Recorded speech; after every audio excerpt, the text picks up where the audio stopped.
Assalamualaikum warahmatullahi wabarakatuh. Perkenalkan, nama saya Nabi Zaki dengan NIM 010105825247. Saya di sini akan menjelaskan tentang jurnal khusus dan pengertiannya, pengertian dan cara penyusunannya. Baiklah, pengertiannya, jurnal khusus adalah jurnal yang digunakan untuk mencatat transaksi keuangan yang sering terjadi sesuai dengan jenis transaksinya. Penggunaan jurnal khusus akan lebih menghemat waktu, tenaga, dan biaya. Selain itu memungkinkan adanya pembagian tugas atau pekerjaan dalam catatan yang dilakukan oleh beberapa orang sehingga proses mencatatnya lebih efektif dan efisien. Tahap-tahap pencatatan akuntansi yaitu perusahaan dagang kompetisi dasar itu menganalisis penyusunan siklus akuntansi pada perusahaan dagang, membuat laporan keuangan pada perusahaan dagang, dan ini indikator pencapaian kompetensi, yaitu menjelaskan pengertian jurnal khusus perusahaan dagang, mencatat transaksi ke dalam jurnal khusus. Perbedaan jurnal umum dan jurnal khusus nih, dari perbedaannya, jurnal umum itu terdiri dari 5 kolom,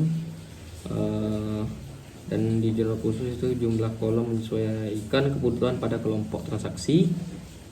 Yang kedua, pencatatan transaksi dilakukan secara kronologis, dan ini pencatatan transaksinya dikelompokkan sesuai dengan jenis transaksi. Posting dilakukan setiap kali terjadi transaksi, dan ini posting dilakukan secara periodik di akhir bulan dan digunakan untuk perusahaan yang jumlah transaksinya masih sedikit. Itu jurnal umum. Jurnal penerimaan kas itu digunakan untuk mencatat transaksi penerimaan uang tunai. Contohnya itu penerimaan piutang, penerimaan dari penjualan tunai, setoran modal, penerimaan pinjam utang, penerimaan pendapatan bank. Dan adapun ini jurnal penerimaan kas, contohnya itu yang pertama ini dampak 2, dijual barang dagang kepada toko idola seharga 2 juta dengan syarat pembayaran 3/10 N/30 dan faktori 251. Dan ini soalnya. Jadi di sini jurnal penerimaan kasnya itu dimasukkan setoran modalnya itu 10 juta di kas, di debit kas. Dan di sini serba-serbinya di kreditnya itu di modal dengan jumlah 10 juta. Untuk toko idola ini 1.940.000 di kas, potongan penjualannya 60.000, piutang dagangnya 2 juta, dan totalnya itu dari semuanya ini, yang ini itu 10 juta. Selanjutnya, jurnal pengeluaran kas digunakan untuk mencatat transaksi pengeluaran uang tunai. Ini contohnya seperti di sini soalnya dampak 2 masih toko kasih ya, dan toko abadi. Di sini masuk ke pembelian karena dia membeli peralatan kantor. Ini masuk akunnya itu masuk ke beban sewa, perlengkapan, frame, dan jumlahnya itu 1.200.000, 500, dan 2 juta ini, dan semuanya dijumlahin ya, seperti itu masuk ke kas. Selanjutnya jurnal penjualan digunakan untuk mencatat transaksi penjualan secara kredit. Contohnya itu pembelian barang dagang, melunasi utang, membayar beban, pengambilan prive, dan berupa uang tunai. Jurnal penjualan itu seperti ini, soal 3 ini dijual secara kredit barang dagang seharga 4 juta kepada toko Sahara dengan syarat pembelian 2/10 N/30. Ini tanggal 1 dengan nomor faktur 251. Toko idola ya ini 3/10 N/30 2 juta, dan ini UD toko UD Lintang 3 juta.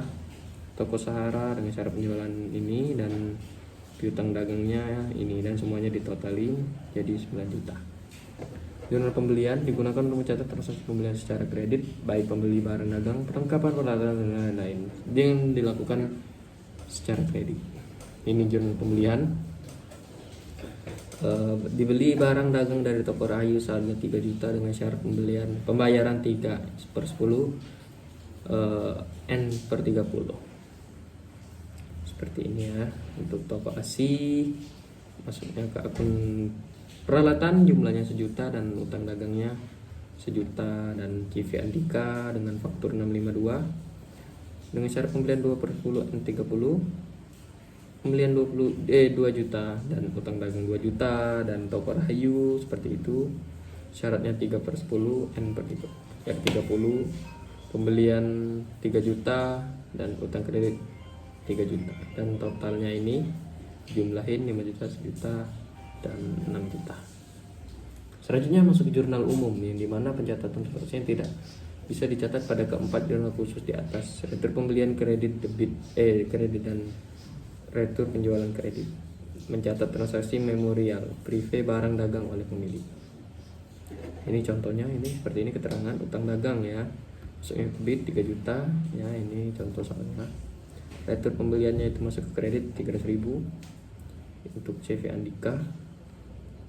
Terus retur penjualan itu 200.000 masuk ke debit, utang dagang masuk ke kredit 200.000 itu untuk toko Mandala. Prive-nya 100.000 masuk ke debit dan penjualannya 100.000 di kredit, dan jumlahnya 600.000 halus balance. Terima kasih. Sekian penjelasan video dari saya. Wassalamualaikum warahmatullahi wabarakatuh.